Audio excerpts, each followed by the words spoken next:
Hi, this is Robert, one half of the 12 Pound Podcast.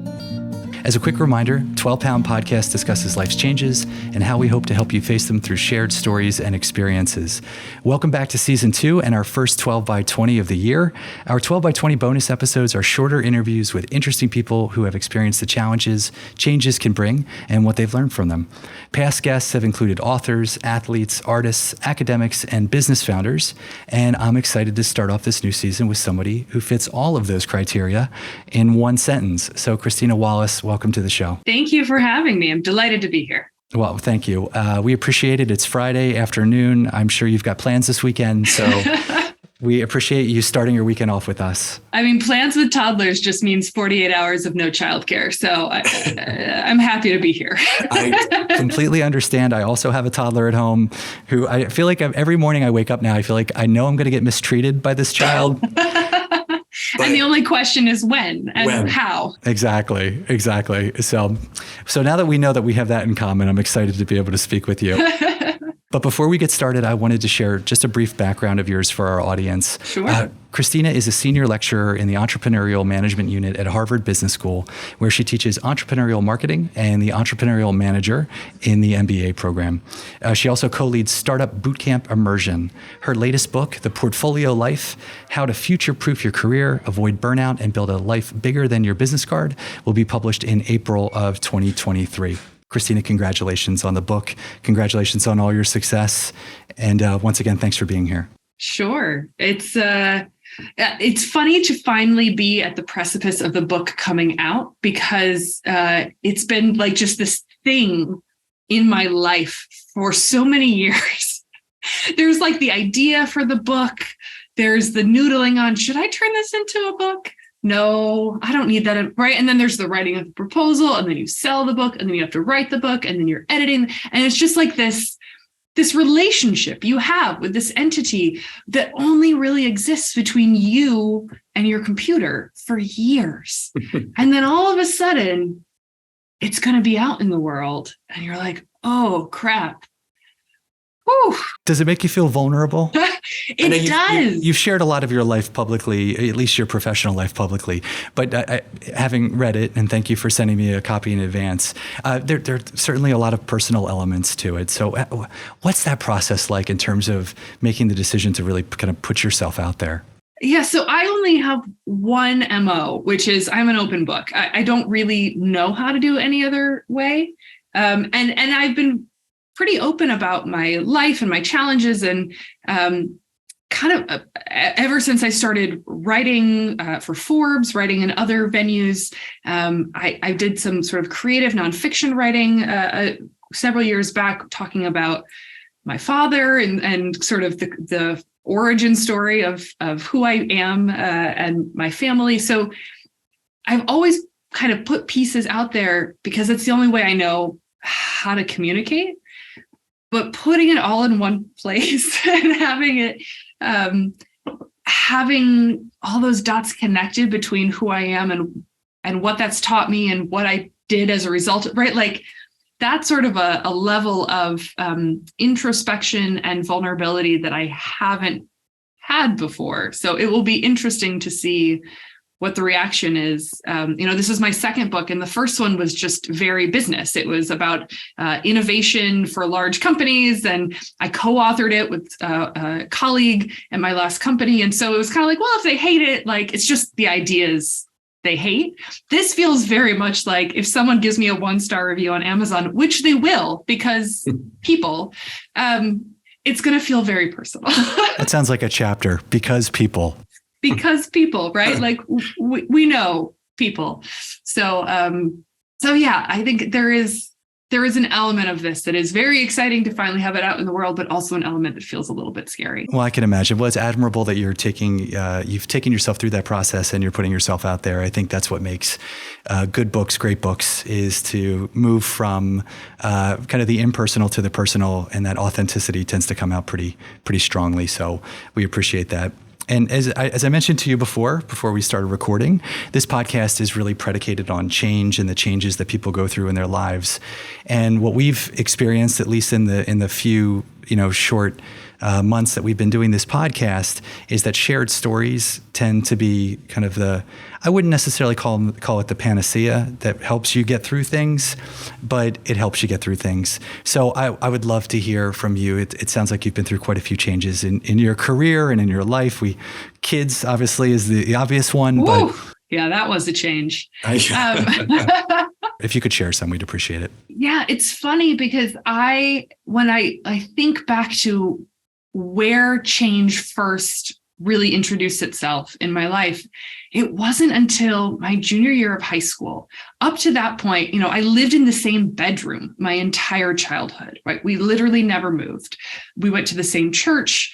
Like I had the same kind of group of kind of friends, or I would say maybe lack of friends. I was a little bit of a weirdo, and so didn't really have any friends, and had this very stable childhood. But what was consistent about it was that it just didn't really suit me.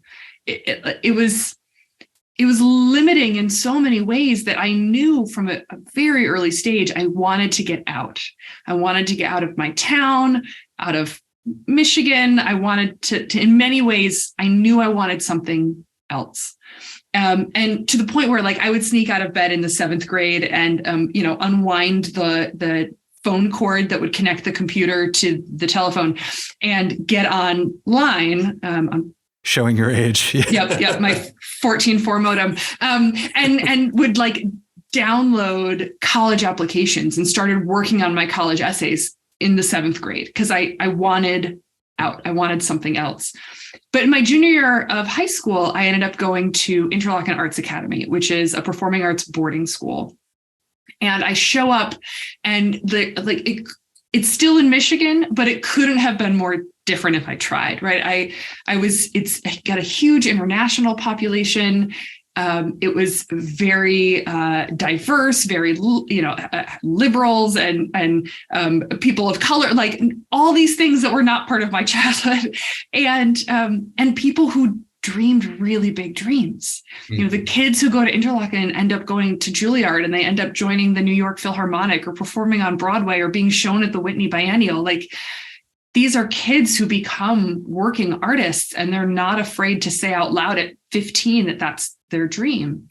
And that gave me permission and a space to really consider what else was out there that I might be interested in. And from that point on, I think for the next 20 some years, I leaned into change, where change became the normal. I went to college in Atlanta, and then I moved to New York, and then I wwent to business school in Boston, and then went down to DC, and then I quit a job to become an entrepreneur, right?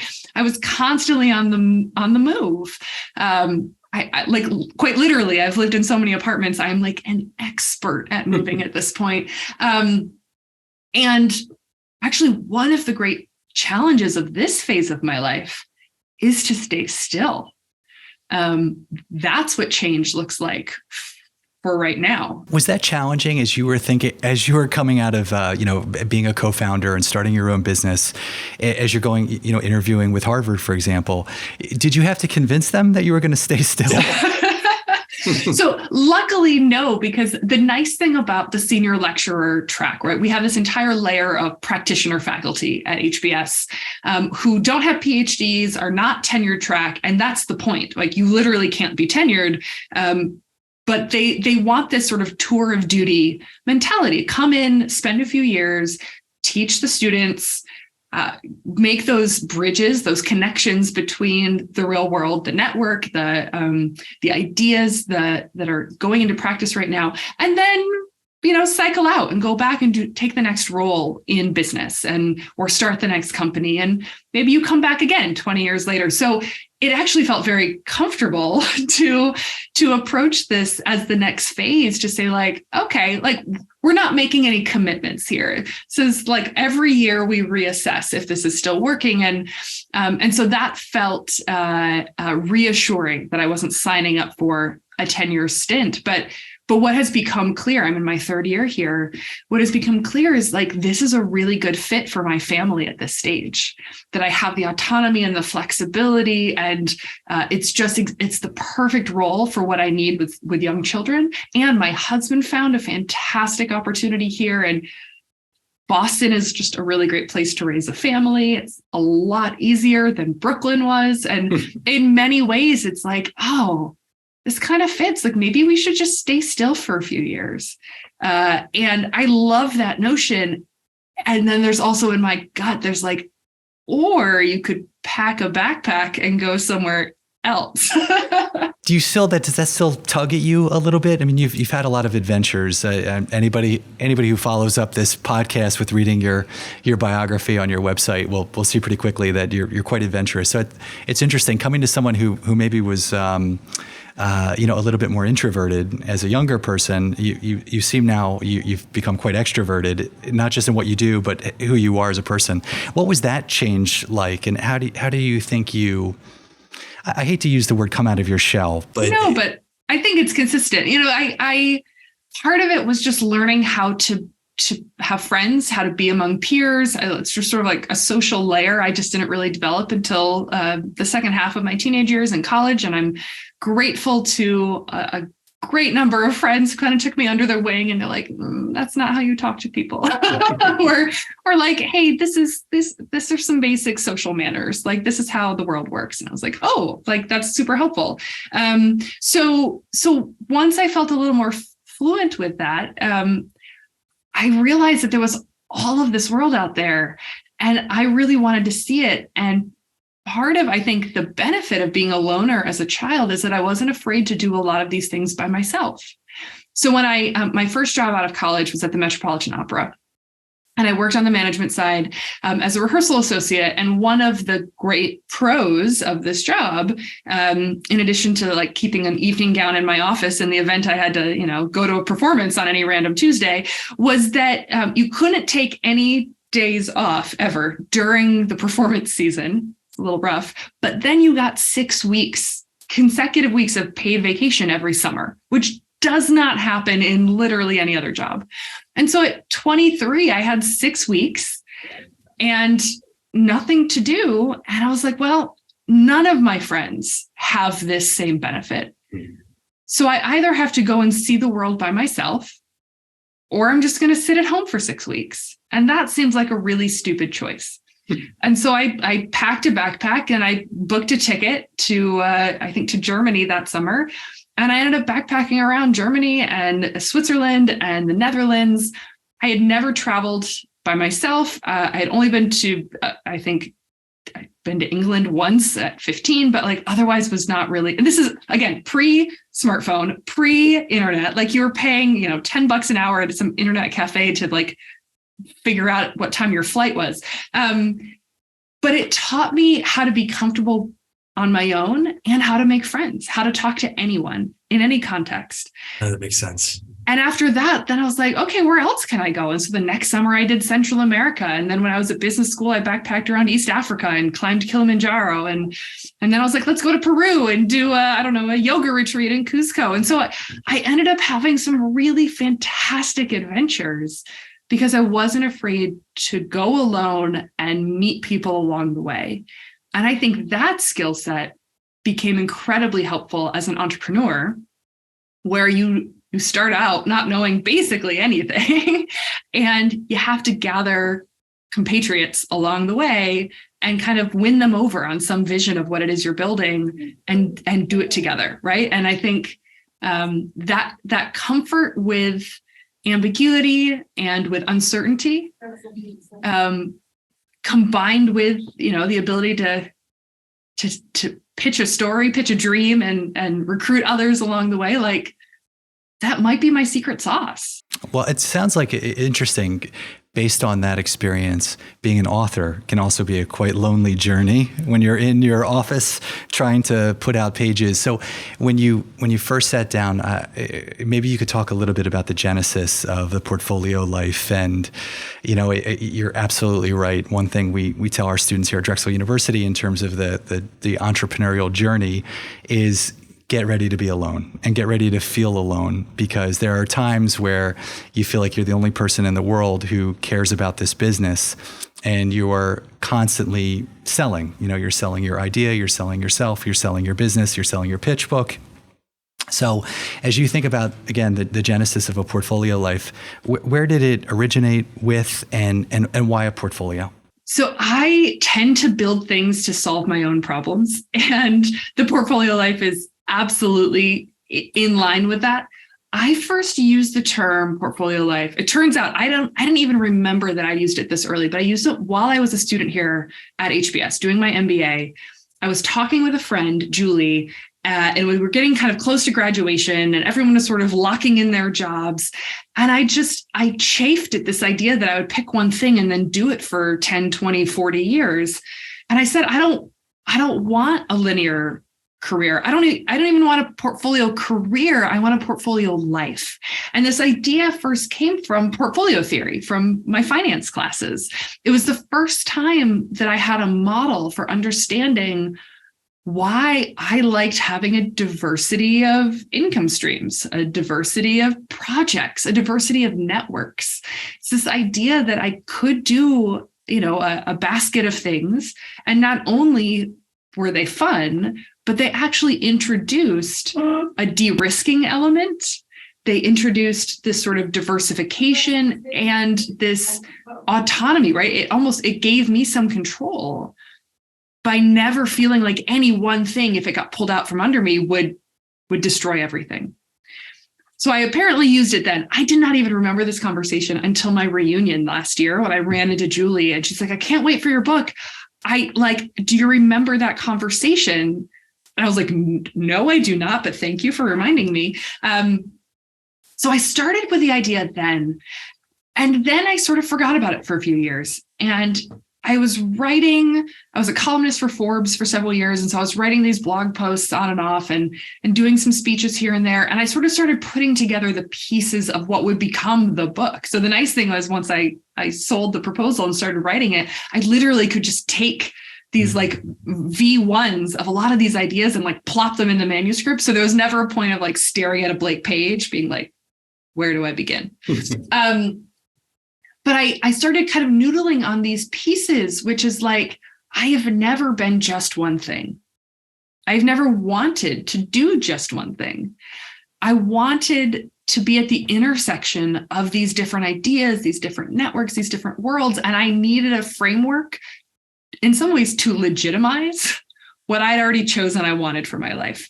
Because without that term or that framework, the easy thing to do would be to describe it as being flaky or a dilettante. Hate that word. And I don't feel that. I feel like a lot of this is strategic and intentional, but I needed a way to organize it. And that's where the portfolio life came from. But it comes down to this idea that like this constant disruption that we're feeling, financial, political, environmental, technological, these world-shaking disruptions that seem to be happening like every, 5 to 7 years, they're not going away. And this world where you pick a college major, you start down a path, you sign up with a company, and then you just stay there working your way up some ladder. Like this doesn't exist anymore. And our poor parents who are trying to help us out, like they're giving us this really well-meaning advice, but it doesn't work.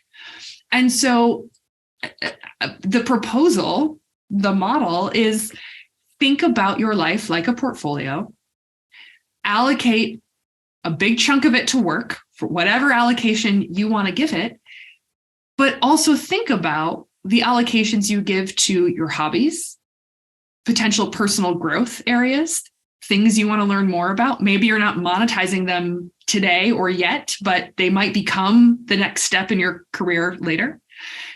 Your family, your rest, your health, all of these things that you can't take for granted. And you balance all of these things that are in your life at any given time. You have to balance it in a portfolio. You only have 100% of time.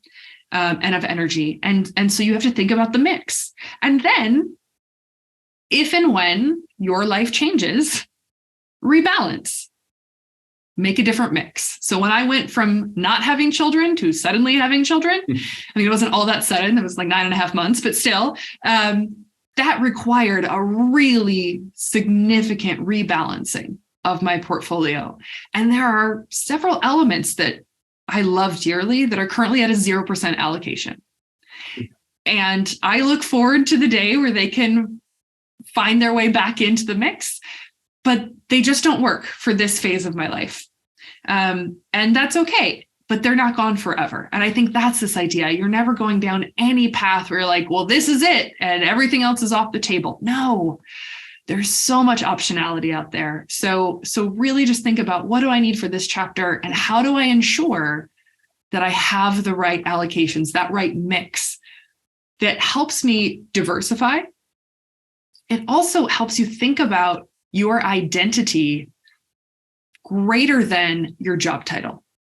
So that if and when you get laid off or fired, or as it occurred for my first major life crisis, having my first company completely fail, you don't lose who you are simply because you lost your paycheck. And then, really thinking about the zigs and the zags, or the possibilities of connecting the dots in the optionality that it gives you to stay really flexible and future-proof your career, because like the jobs in 10 years don't even exist today. Oh, I think that's great. I mean, it makes a lot of sense in terms of balanced portfolios, thinking about an all-weather approach to how you approach your life. I really enjoyed the fact that you dedicated a chapter of your book to failure. With kids, especially with a toddler, I fail every morning. I'm failing right now with potty training, and so is my rug. So are my rugs. So, but there was one aspect to it which I really enjoyed. Could you share with us how to practice failing? Yes. So failure, like such a scary idea. And I think for anyone who has never failed yet, there's a perception that if you play your cards right, you never will fail. And I want to puncture that perception. You will fail. I mean, I teach at Harvard, and my students have gotten here by not failing yet.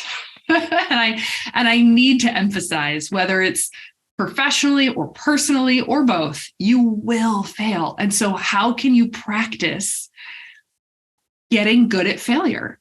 And one of the biggest ways you can practice is to practice failing small, right? You see what it's like to say, I think this is going to happen. I'm going to try this, and it may not happen. And I will learn how to react to that difference between what I hoped would happen and what actually happened. Like, that's what failure is, right? It's just the space between what you hoped would happen and what actually happened.